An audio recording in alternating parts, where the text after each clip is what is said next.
We're good. All right. Hey, what's up, guys? This is Kevin the Tech Ninja, and you are on the right video. This is Tech Talk and BS. As always, I'm with my co-host, Mr. Ryan O'Neill, your friendly Scotsman. I practiced that for like 2 weeks. And we also we also have the guy that you guys know as Keaton from Tech Smart, and we have him. And it's Keaton. It's a super honor to first of all to have you on the show. Thanks for being here and checking us out, man. So I really appreciate that. Thank you for inviting me. Thanks for coming on, man. So at the start of every show, we usually like to give our guest a little 30 seconds just to say hello, introduce yourself, let everybody know what they're about. So no pressure, man. Just carry on. Ooh, on the spot. Hi, I'm Keaton. I have a YouTube channel called Tech Smart. Pretty much just make videos on just tech and really whatever I want. And yeah, just kind of been on YouTube for a bit. Kind of like Kevin and Kevin and Ryan. There we go. That's horrible. That's horrible. Sorry. I'm so sorry. I'm just another YouTuber like everyone else. So. Right, I'm away. Sorry. That's cool, man. That was good. So, I'm just checking Twitter for any questions. As always, guys, if you have any questions for Keaton, then send them in with the hashtag TTBS, and we will definitely get them read out on the show, as we like all the interactions. So, what's been up? Anything? Yeah, Keaton. So, a question that people always it's going to ask today, like, what's your daily drivers as far as like laptop, phone, tablet, etc. Like what are you rocking? Interesting. All right, so it's going to just be pretty much all Apple, so I'll just get that away right here. But I've been using the S6 a good bit. So it's kind of a combo between the two. I in my pocket I always keep two phones, minimum of two. One for Periscope and Snapchat because it uses a bunch of data, so it's typically and then it typically will switch between the iPhone 6 Plus and then the Samsung Galaxy S6. Laptop, the 2014 MacBook Air. I guess main machine is the 2012 iMac. You know, it's pretty basic. Cool. How about you guys? What do you guys use as daily drivers? Well, I'm currently using the G4 just because I'm reviewing, but my main device that I use every day is the OnePlus One, just because the battery life is awesome and I don't ever have to worry. But I have all of these crap. I like it. S6 and S6 Edge are just like so bad. Battery life is absolutely terrible. So I don't even bother with them. Yeah, I'm married to my OnePlus because, as Ryan said, battery life. But I'm cheating on my OnePlus with the S6 Edge. It's like it's a love-hate relationship, man. Like I want to love the phone so much, but the battery life isn't long enough for me to love it. It dies midway through the loving. So I can't keep up with the phone. It's the most frustrating phone I've used in my life because it could be so great and yet the battery life doesn't last at all. I used the 6 Plus for 28 days. I had it a review unit through Verizon, and it's actually not bad. Like I'm not really big on Apple phones, but I didn't feel like I was missing out on much, and I think the gap between Apple and Android has closed to the point where I could pick up the iPhone and use it, and I'll be completely happy with it. Exactly. I agree. Yeah, and for me to say that like hurts my soul a little bit, like a little bit of me is dying on the inside. But I mean, I'm realizing that like these two operating systems are so similar now, and of course you're gonna have better things on each side, but it's such minor stuff now, man. It's like, you know, what's the point, man? Get what you like, you know. Because I think they're functional products either way. So yeah, I'm using the iPhone 6 as well. I always take like both devices with me on a daily basis, but I'll probably use the iPhone a lot more now that the jailbreak's out for 8.3. I don't know, do you jailbreak at all, Keaton? I jailbroke for a while, and then my battery life on my 6 Plus was just, I mean, I was having to charge the thing like 3-4 times a day, which is depressing. So I thought, you know, being the consumer that just wants to be like, oh, it's got to be the jailbreak, you know, the jailbreak, it's got to be that. So I unjailbroke, saw a little bit better battery life. So I have in the past. I think it's cool. It's just I only really use like 2 tweaks, so it's kind of like, why, you know? Yeah. Since we're on topic of this, actually, Brandon tweeted in a question for you, Keaton. He said, "What will it take to convince you to use an Android smartphone over an iPhone as your daily driver?" T-Mobile unlocking my S6, like that's pretty much it. I guess. I mean, there's not really anything holding me back. It's just I have 2 SIM cards. That's kind of how it's always been. My Verizon will not work on my T-Mobile locked phone, nor will I get T-Mobile. So I guess that's kind of it. The phone that I've really been attracted to the most is probably the S6, like you guys have said. I don't know. I like how it feels. I really like how they've done with TouchWiz this year. There's some good themes coming out. There's a nice material design theme. That's pretty much it. Now that Periscope is on Android, I mean, there's nothing really holding me back at all. Yeah. Now, to edge or not to edge, that is the question for you, Keaton. Sure. So I guess like, do you want to save $100 or spend $100? I would say not. I'd say not to edge, just because like I don't know. If I was buying a phone for my dad, I don't think he would care. I just kind of feel like that's just most of the people that I'm recommending phones to. I mean, it looks awesome. Don't get me wrong. Like, it's definitely one of those eye-catching things. It's just for an extra $100, I feel like you could get a good case and maybe even a nice stand or whatever. So I'm gonna say not to edge. Yeah. Yeah, I would say over in the UK it's like so different. Most people over here probably take out contracts, and the Edge and the S6 are both the same price, so it doesn't really make a difference as much over here. Obviously, if you're buying unlocked, it's a different story altogether. Yeah. Sorry, carry on, Kevin. Oh, go ahead. Sorry, man. I was gonna say I'm a huge fan of the Edge, not for the software features, but I think it's a fresh take on a phone. Like, I mean, it's the first time we're seeing something different from a phone in so many years. And I just sort of like how the text kind of falls off the screen and how images can fall off the screen and stuff. It's just, I don't know. I just think for me, it just has that wow factor, and that's why I get phones. I mean, it's why a lot of people buy nice cars. They get it for that wow factor. So that's why I look at it. Yeah. Yeah, I would agree, and I kind of hope that the new Note, follows the kind of Edge theme. I know you reckon it's definitely going to be, but we'll definitely see. The new leaks kind of suggest not, though, don't they? Yeah, didn't someone do a video on the Note 5 leak? Hang on, who could? Oh, it's you. Yes, I watched it. Yeah. And I've been seeing leaks come out, but that one is from that website, that nowhereelse.fr, and they were spot on with the M9. I mean, they've been spot on with it all the time. I mean, it's most likely it's probably right. So yeah, and that's the only reason I covered it, because like I hate like leak videos. Every time someone makes a render, oh, it must be a leak.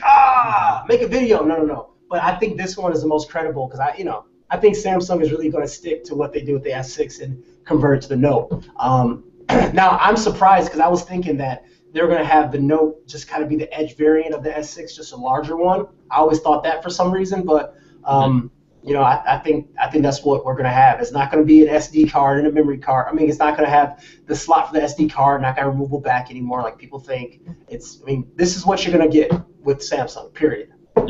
So yeah, I would agree. As much as it annoys me, I would prefer to have the removable battery and the SD card, if I'm honest. Just because I've got like a large music collection, and I kind of like to have it all with me rather than have to pick and choose what songs to put on it each time I want to go somewhere. Yeah. But obviously Samsung has got other ideas, so let's just see what they do, I suppose. Yeah. So we've got another question, something we're actually talking about before the show started, and it's about the LG G4. Joshua Choppy, Cool Choppy, you know Choppy, you've been on his show. Yeah, I was on his live stream. Yeah, so he's wondering, will you review the G4?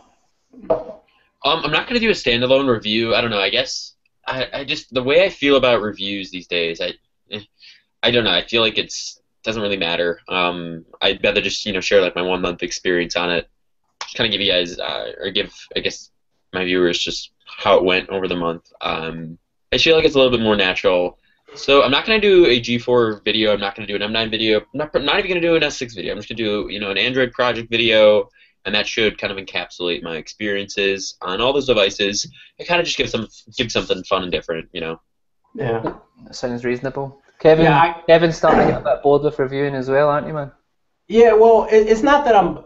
Yeah, okay, I am bored of reviews. I just think, the whole typical review thing was good when there's only a couple people doing it, and now that there's so many reviewers out there, you have to make yourself different and do something fun and fresh. Like if I'm doing a video just to do it, I'm not going to enjoy myself. It's going to be boring. So I just think it's really good that you're going to take a fresh look at it and do like an Android experience review, or my favorite 3 devices of the summer review, like stuff like that. I think is better, and it also gives the audience a better understanding of the device versus just, hey, these are the specs. Hey, I used it in my office and I did a couple things on it. It's really fast. Here's a benchmark. Enjoy. Like I think there's more to that to a review. So it's good. It's refreshing to see people like you do things differently, which is Thank you. Cool. So yeah, man.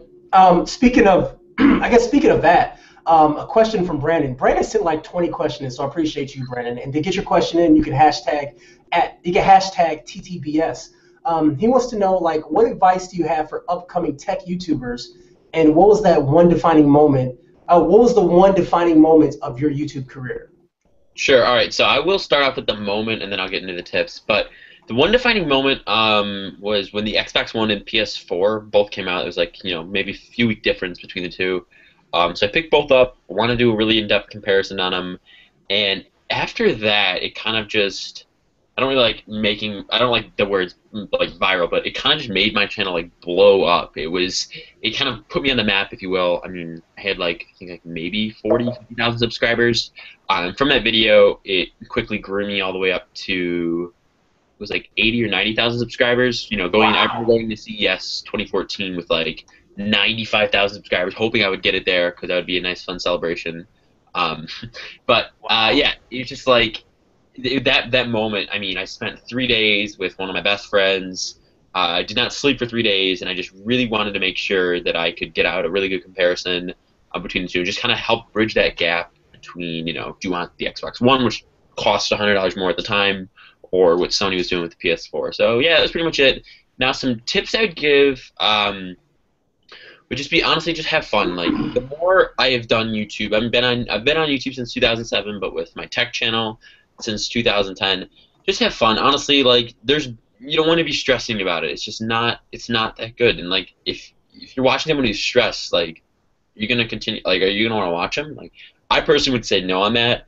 And when you kind of go in with a free spirit and just kind of like a I don't really care attitude, it kind of just I guess it like makes the videos a little bit more desirable. Like you're confident, you want to be doing what you're doing. You're having fun. That's honestly it. If you're having fun, everything else is gonna fall in place. And I think that's kind of been the biggest progression over like the last, I think 4 to 5 months of my channel. Just doing things I want to do. Just not kind of just like stepping away from I guess the notions of how the tech channels go.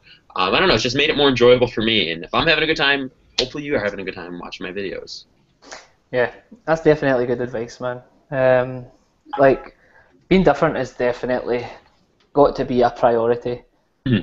Because like there's so many people now, it's just unreal. I actually got to the point when the LG G4, obviously LG was giving it out to everyone, and when the reviews started hitting the sub boxes, it was like watching the same review over and over and over, and it was just like a different person speaking it. So yeah, I mean it's just I don't know. People just need to try something totally different, if you ask me. Something out there. Keaton, just a question. Like, I actually got this sent as a private message. I don't know why, but someone asking about your second channel, the Keaton channel. Yeah. Yeah. What is happening with it? They're asking. Sure. Oh, I was hoping someone would ask this. So it's pretty much just coming down to there's a lot of stuff going on in my life in terms of just doing what I love, and I don't want to make that channel half-assed. Like, I don't know. I really want to like launch, and I think this week it'll be a good time to.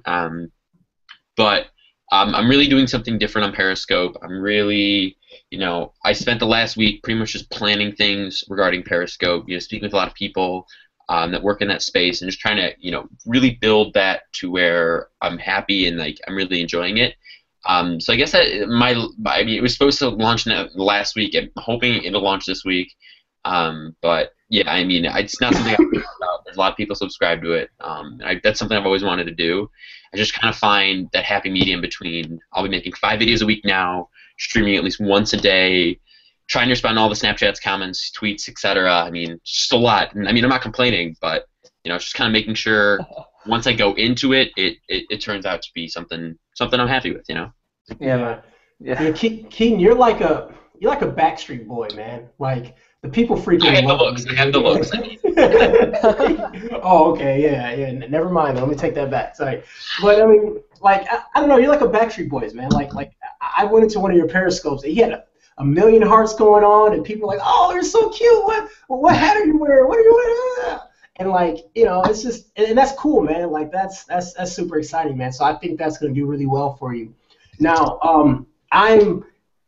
I'm kind of a periscoper a little bit. Like I periscope every once in a while. Like every lunchtime you periscope. Yeah. So I mean, when it's a good day, like for lunch, I go for a walk at work for lunch. I go for like a 1.5 mile walk every day, whatever. And I kind of periscope there and just kind of do like a little Q&A, ask some questions and stuff. And I did one today after church. I had one like I had a dock to my car. I kind of have fun with it a little bit, whatever. So what are some tips for like engaging people on Periscope, or like what do you think is, I guess the overall question, like what do you think the future of Periscope is, and what is this thing Periscope we're using today, and how is it going to be different tomorrow, I guess? Yeah, I think how it's changed is I mean, I'll just use myself for example. When I first started it, who's messaging me? There we go. All right, let me just close my message here. I guess when I first started it, I didn't really know what it was going to be, and I just used it as a way to interact with, anyone who really wanted to tune in, ask questions, etc. But the more I look at it and the more I speak with people that are kind of in that field, the more that it's going to change. It's no longer going to be, hi, I'm just going to come sit down for 6 hours and just answer questions. Like, and that just doesn't work. That gets boring. No matter, like, everyone's going to hit that point. So it's going to it's going to really progress into just, if you're doing something cool, you're going to show it and people are going to show up. Like, I mean, not to use this is a cool situation, but I got in a car accident yesterday. I started Periscope and people were like interested and to find out like what happened. It just comes down to more content and theme-based things that I see that's where I see the app, kind of transitioning to, and that's kind of what Twitter wants it to. They're kind of trying to step away from more text-based tweets and kind of, move into video, move into live events, just really trying to engage you, because I think that live interaction is more powerful than even YouTube, Yeah, I would agree, man. It's so much more fun, and obviously, like, somebody like me that's maybe on asking questions to some of the bigger YouTubers and stuff, it's definitely a lot more interesting, actually watching their face, their expressions, their attitude while they're answering questions and stuff. I think you get to know the person a lot more than just somebody sitting behind the keyboard on Twitter or Google Plus or whatever. Yeah. Yeah, so it's pretty good, man. You've got it locked down anyway, for sure. Yeah, for sure, man. So I guess here's my serious question of the day, and then I'm going to be more light about this. Now, do you feel that people, including myself, who uses Periscopes to like, document their day, document their activities, they're becoming less connected by trying to be more connected to people on the internet, but they're less connected to their actual environment directly because they're looking at their phone all day? Mm-hmm. Oh, good question. I think for a while I would have disagreed with you and probably be like, no, it's just like another way to interact with your viewers or whatever. But I think the more I look at it, the more it's almost diminishing the urgency and kind of the special qualities of like wanting to hang out with you. I mean, I know this firsthand. I spent 6 hours of my day streaming on Periscope. I don't regret it at all. But after a while, it just comes down to like, why would I want to join his stream? He's going to be there later on. So kind of just building up that special moments, that urgency, and I guess that kind of comes back to the content and the themes. That if you're doing something cool, you're going to show it. People are going to want to check it out. It doesn't really matter how many times you do it. As long as you're doing something cool, people are going to show it. The content is the most important part. That's how I kind of started to see the app. Cool. So see, in terms of like obviously like Periscope's pretty much just kind of vlogs, if you will. Would you ever dive right into maybe like a daily vlog kind of style?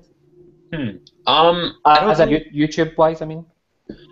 No, and the reason why is if I ever start that, I don't know if I would want to continue to do Periscope. That was my answer for a while. I mean, right now I don't know. I mean, I don't mind vlogs. I don't think my life is that interesting always. I mean, I travel a fair bit, but I mean, you're only gonna want to see me at LAX once or twice. I mean, there's not. I mean, it's an airport. Like, it's literally an airport. That's it.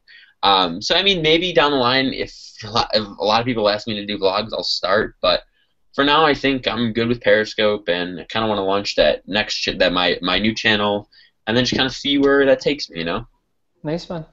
So, all right. So on to the lighter stuff now, I suppose. We got a question about why are you returning your Segway? I like how you said that, Swedgeway. I like that. Swagway.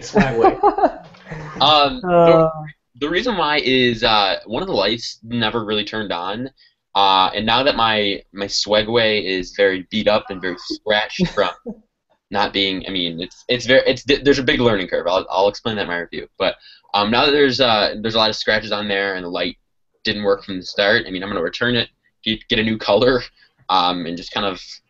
You can just carry on with it. I mean, if I can get that thing fixed and just get a brand new one for free, and kind of try to get rid of some of those scratches on the new one. I mean, that's why. That's a good answer. I'm currently just about to order the hoverboard. Mm-hmm. So I'm pretty excited about trying to learn that. It looks pretty looks pretty dangerous, man. So yeah, that is nuts. I've seen two Segways before, and one time was at the mall, and one time I'm not sure if Keaton, if you've been to Ann Arbor, Michigan before. Yeah, I have. Okay, it was a bunch of hippies there, so I saw the Segway, and then, I mean this is a while ago. This was probably 2008, 2007, Whoa. And it was like a Segway class, and they were like teaching people how to ride Segways, and seeing like a 60-year-old woman in a Segway spinning and play Scream at the top of her lungs. Like, I wish Periscope was out because I want to Periscope that really bad. Like, so that was my time seeing Segways. And I mean, Segways are kind of cool, man. Like, every time I do see one, and like you really turn your head and look at it, like, that's pretty cool. It's one of those fun big boy toys, I guess. Which is big pretty boy. Cool. I like that. Big boy toys, yeah, man. So now Brandon had another question about tablets. So I'm going to answer after you answer because you are a guest of honor. But he wants to know, like, what do you want to see from a productivity tablet to replace your laptop if possible? Interesting. I don't know. I mean, I have an iPad Mini 3. Say that right? An iPad Mini 3. Yeah. I don't know. I haven't really used it ever since school. The only reason I really bought a tablet is because that was like the only way to be connected in school. Because there's like the phone thing, which I didn't really like listen to. So I guess that was like it. I think in terms of, I want to see something more along the lines of what the new MacBook is. I think that is kind of like the perfect medium for me. But I don't know. I mean, I think tablets are kind of on the way out, and smartphones are going to start, advancing a little bit more to kind of replace that. But I don't know. I mean, I'd like some front-facing speakers. I'd like to see a little bit more of that. That's it. I mean, I don't know. I haven't really. I can't remember the last time I bought a tablet besides my iPad. Yeah. The last time I bought a tablet was the Nexus 7, and it's just to use as a monitor for my DSLR. Like, I don't actually use it as a tablet. But I totally agree. I think tablets are probably on the way out, which is a shame because they are pretty cool. But I mean, phones are getting so big now, and I mean, do you really need a tablet? Yeah, tablets. Yeah, tablets are pretty much dead in my opinion. It was funny because when tablets first came out, we were all like, "Oh, what's the point of a tablet? Why do you need one?" And then like 2 years later, everyone had to have a tablet. And now that phones became bigger, tablets are like, you know what I mean? They're kind of cool. I had it to my kid. My kid plays Angry Birds with it, and that's pretty much it. So it's like, what is a tablet? Like, what is the point of this tablet now? Especially with the MacBook, as you mentioned. MacBook Air or the new MacBook, they're so thin now. It's so light. It's like, I mean, I'm not as productive on a tablet as I would be on a full computer, and that's just a few ounces heavier. So what's the point? And also that once you have a tablet, you don't need to upgrade. Like it can only get so thick. So I don't know. That's just kind of the way I look at it. So it was funny because kind of changing gears here. Off air, me and Keaton were talking about when I met him at CES and how I thought he was someone else directly. So and I thought he was Tech Rex for some reason. I don't know why. So probably because I was like up 20 hours in a row. I didn't sleep at all. It was hot as heck outside, and I was trying to shoot B-roll of a drone. So I kind of was miscombobulated. So Keaton, I want to apologize in front of the world. And I apologize for calling you Tex Rex. It's all good. Now, as far as like camera gear, like what do you like? What's your current? So how about this? What's your current setup now, and what did you start with, and kind of see the progression? Interesting. I started with my family video camera. I think, like all of us, I didn't have a lot of money. I just wanted to like kind of dive on into YouTube. And my job at UPS, you know, it's a little rocky. So it was just a basic, Sony camera. And then I saved up enough money. My birthday was shortly after, and I ended up being able to get a T2i. At the time, it was like $800. It was crazy. And I just kind of go from there. I kind of just started to make videos, try to save up for that next lens. And then I bought a Canon Vixia, thinking that those kinds of video cameras were. You went from a DSLR to Yeah, and then I switched back to the T3i just because I wanted to flip the pop-out screen or whatever. Yeah. And that's just I still have them both downstairs. Now I'm kind of done with DSLRs. I think I really don't want to deal with the hassle. So I just use a bunch of RX100s, and I'm very happy. The quality has gotten better ever since I've used the RX100. My T3i is on its way out. So. What do you think about 4K? You get any interest in it at all? Really? I'm interested in it, but I just it's still too expensive to where I can say, Grandma, you want to watch me in 4K, or like, hey, Dad, you want to watch me in 4K? Like, yeah, it's gonna look better on YouTube. I don't know the technical term behind it, but it's gonna look better on YouTube. But besides our like tech community, who else really cares? Like, yeah, that's what I say, man. It is probably like 2 years. Once it becomes cheaper and stuff, I'll switch. But for now, I think 1080p looks foxy and delicious. That's a good description, man. Foxy. Foxy. I'm gonna start saying that, man. I don't know. I don't wonder what people will say. I'm using that in work tomorrow, man. Foxy. Foxy lady. Ryan, no, Ryan. No. Hey Ryan, you know what? It's 2:41 p.m. Eastern time. That means you need to speak with an American accent starting now. No. I'll ask a next question in my American accent. All right. All right, grab the next question then. Gotta hear it. Okay. Oh, wait a minute. Right. Okay, Keaton, are you excited for the OnePlus 2? It's pretty good. Yeah, I am excited for it. It's just, I think the cost behind the OnePlus One was kind of its biggest seller. As long as, I was going to say as long as the specs are good, but at this rate, like, do specs really matter? They don't. I'm excited to see what they do. I'm really excited to see USB Type-C. I think that's kind of like the one thing, like, I'm really pumped for. I'm excited. I really enjoyed the OnePlus One. It was one of those phones that, like, I was attached to even till this day. Like, I still use it. I really like it. So I think they have a good head on their shoulders, and I'm hoping the OnePlus 2 is just that much better. Yeah, I just hope that the battery life's just as good. Mm-hmm. It's not gonna happen. I know. I'm sorry. It's using the Snapdragon 810. Nothing good comes from that chip. I don't care if it's the new version of it or not. The Sony has the new version of it. It's terrible, and this is the newer version of it. What is it? Version 2.1?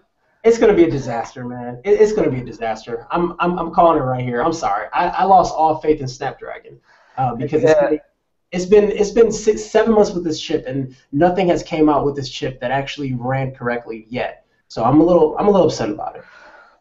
I can see that. Can you see the frustration in my eyes? Yeah, man, I can feel it.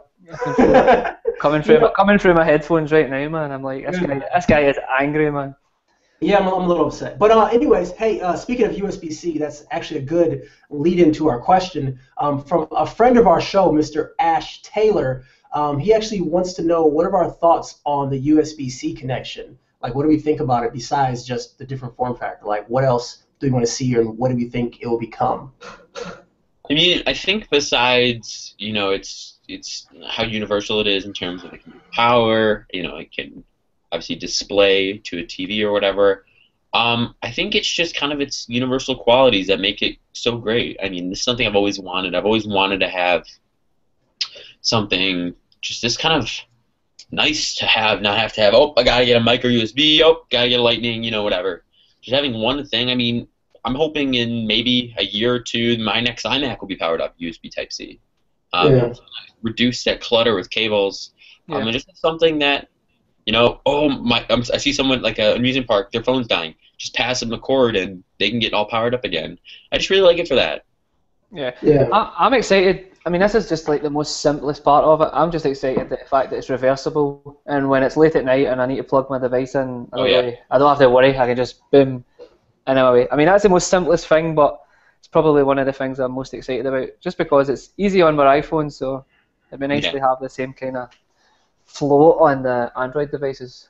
Yeah. Now, do you think, Keaton, that the iPhone is going to be USB-C, or everything's going to be Lightning to USB-C, or like, well, what do you think the iPhone's going to have? Probably not, because Apple hates everyone. Of course. No, I don't. I don't think Apple will ever care. I mean, I really like what they've done with the MacBook.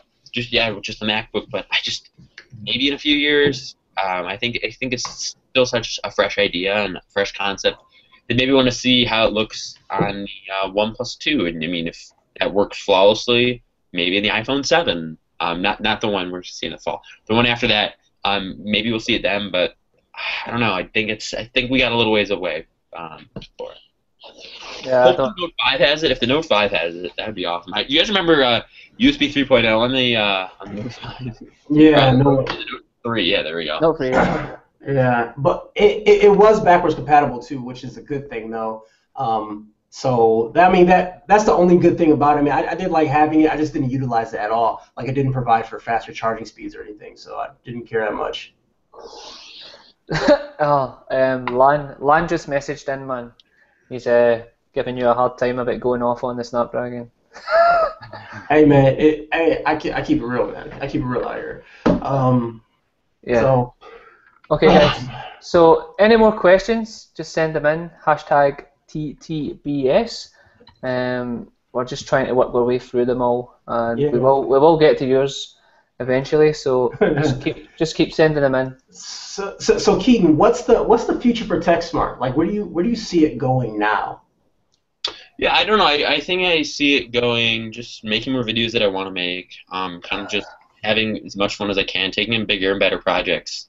That's kind of pretty much it. I'm just kind of trying to step away from always being inside to, I don't know, reviewing a hoverboard, you know, like just doing stuff that interests me, because if I'm interested, chances are you're going to be interested. And that's kind of pretty much it. I want to keep growing my this channel. I really want to launch this new channel. I'm just kind of doing that and trying to find something everyone likes, whether it be on my tech channel, my list channel, or even this new channel. But that's pretty much it. Just doing cooler things. That's kind of the future. Yeah.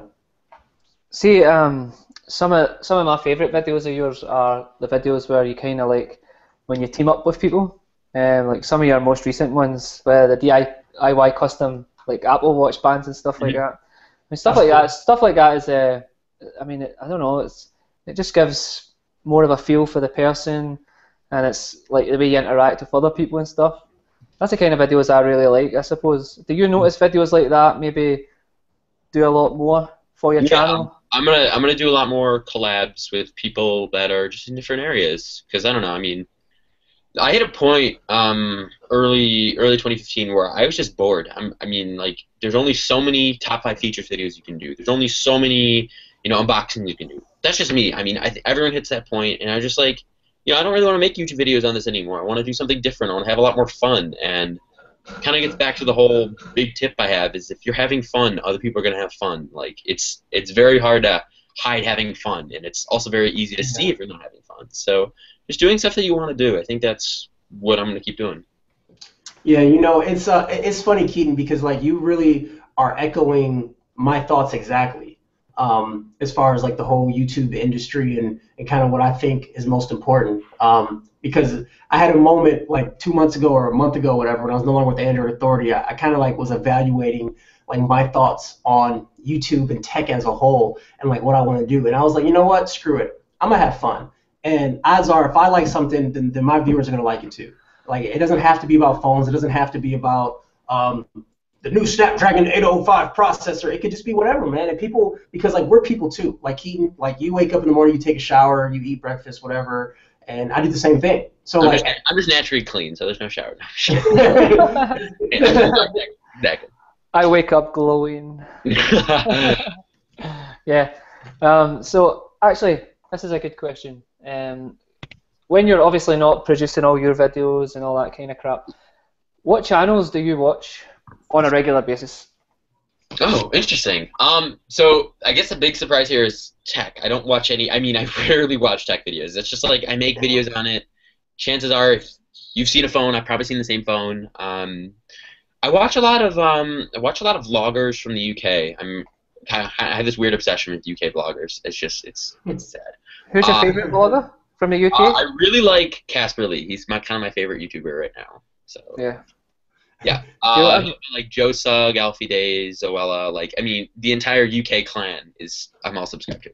And I don't know, I just watch a lot of people that kind of do stuff like that. And then I'm subscribed to a lot of food channels. I want to start cooking. I mean, my life is very busy, so I don't really have time to cook. So Chipotle and I are best friends. But yeah, I don't know. It's just I like watching videos that are different and just things that I'm not going to make a video on. It's just that's kind of what catches my eye.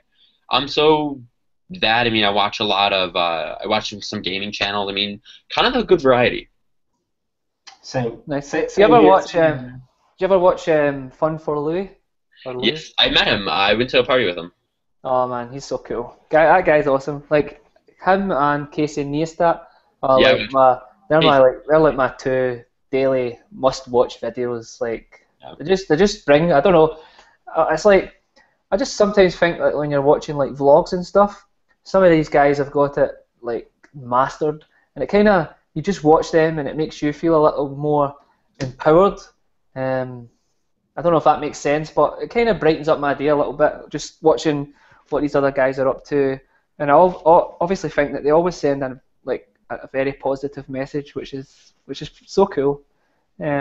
So I'm definitely down with both of them. Do you ever watch vlogs, Kevin? I was gonna say maybe I'm just the old fart in the room, but I don't like vlogs. Like I'll vlog from my YouTube channel. Well, no, I'll vlog. Yeah, didn't you make a vlog called Vlog 12? Yeah, but that's 12 vlogs in 1 year though. And what I'm saying is like I'll do a vlog that encompasses a month. You know what I mean? I don't like. That's the thing, dude. It's like it's hard for me to like vlog every day about something. As you said before, I don't think my life is interesting enough. Like, hey, vlog 351. Hey guys, I went to work today. I came home, ate a sandwich, and I played Xbox. Like, like I'll vlog and talk about my thoughts for that month or anything new that's happened. I'll do that. But like the daily vloggers, and I respect their game, I respect their hustle, and they're like people watch YouTube instead of TV now, which I totally get. And there needs to be people that can fill that void, and they're doing it. They're doing well. It's just not for me. That's all. Yeah. I think if you ask these people that do vlogs, I think what they'll tell you is the fact that they do the vlogs makes them go out and do something interesting every day, so that they've got a story to tell. And even Casey does some pretty boring stuff all day, but he always manages to stitch some awesome parts of the day together and come up with awesome videos. So that's your challenge, Kevin, man. Get some. don't challenge me, man. Don't do that to me. Get some daily vlogs, man. And I feel weird enough holding my camera out like on my porch, let alone walking around with my camera. I don't know. Like even when I'm shooting outside of the park, I feel real weird, man. I feel like people think I'm looking at them or something. I don't know. I'm just kind of self-conscious like that. I just feel weird. I don't know. I need to get over that, man. But I don't want parents thinking I'm recording their kids or something. I don't know. That's just me. Going to the playground and Exactly. play again.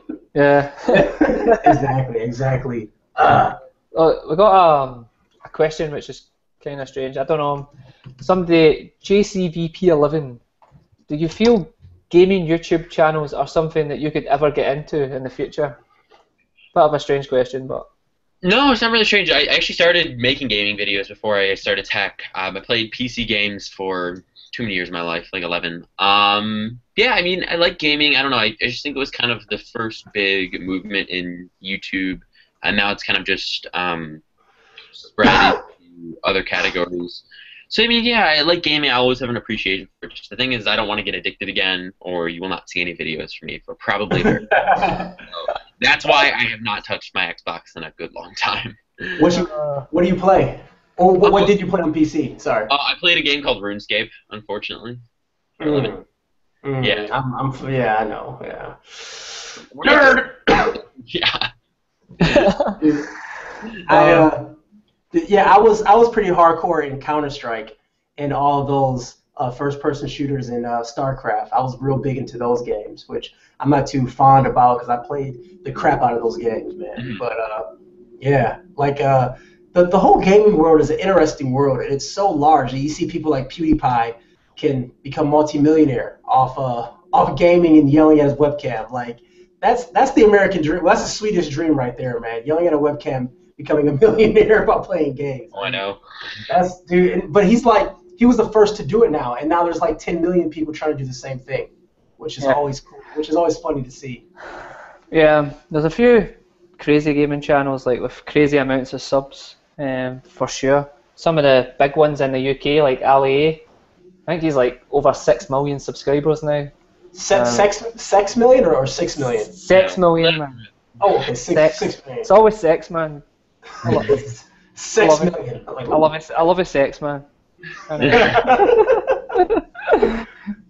funny, man. Yeah. Hey, Ryan, a comment came in that was pretty funny. My friend James on Twitter said, I'm up to understanding 3 out of every 25 words that said from Ryan. It's improving weekly. So good job on pronouncing your words better for our American. Man, listen, like, I'll try and speak a little more clear, but I'm never going to change how I speak.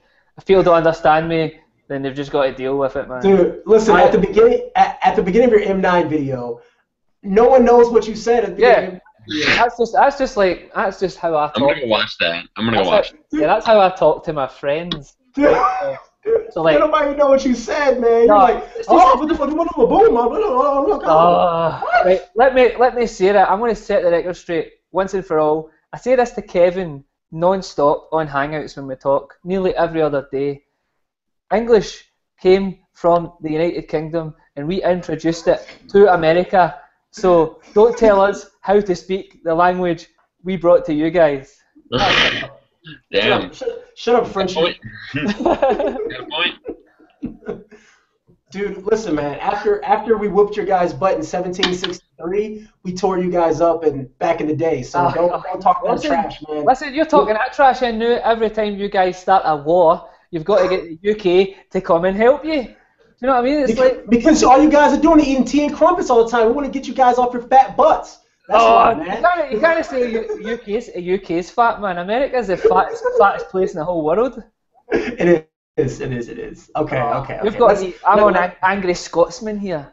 I know. Listen, we only have Keaton for 3 more minutes, so let's take advantage of this guy before he runs off and never comes back. Well, yeah, he's gonna run off and kiss some babies or something, man. I don't know what Keaton does. So, you're gonna kiss the babies, man, because like you're that popular, man. People want to be around you, man. And look, Keaton, when YouTube is done, what you can do is you can like stud yourself out for $1 million a pop, dude. Like everybody would love to have a Keaton baby. Wow. KeatonBabies.com. Dude, he is so regretting joining the show. He thought he could just stroll in with his cool hat and just everything would be like we won't mess with him. But no, it doesn't work. It doesn't work like that here at the TTBS. Like, all right, man. I'm stressed. I am stressed.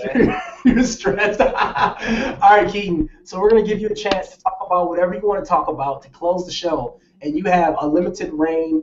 Whatever you want to say, what's on your mind, man. You have yourself 30 seconds. Go for it. All right, go subscribe to Kevin and Ryan. That's pretty much it. So. Aw. Oh, that's the best 30 seconds ever. That was beautiful. And obviously, don't subscribe to me if you don't like my accent, because I don't want you subscribing to me if you don't like my accent. There you go. You're gonna lose all your subscribers. You're gonna have 2 subscribers. It's gonna be your mom and me, because I feel bad. As long as my mum loves me, I don't care. There you go. Your mum, M-U-M. Aye, my mum. All right, hey, thank you guys so much for having me. This has been really awesome. Yeah, man. Thank you so much for coming on, man. I know you're a busy guy, so I'm really glad that we actually got to a schedule to get you in. Yeah, sorry, it's been months, but things have been crazy, so. Yeah, man. Cool, man. All right, well, Keaton, man, we look forward to seeing more good videos from you. We're gonna check out your personal channel, just Keaton. Make sure you send those links to us, and we'll get them published when we put this video out and post it and everything, so people can subscribe to your 2 channels. Okay, man? Cool. Thank you so much, Kevin and Ryan, and have a good Sunday. All right. All right, man. You too, man. Thanks so much. All right. Thanks for watching, guys. All right. Bye. See you.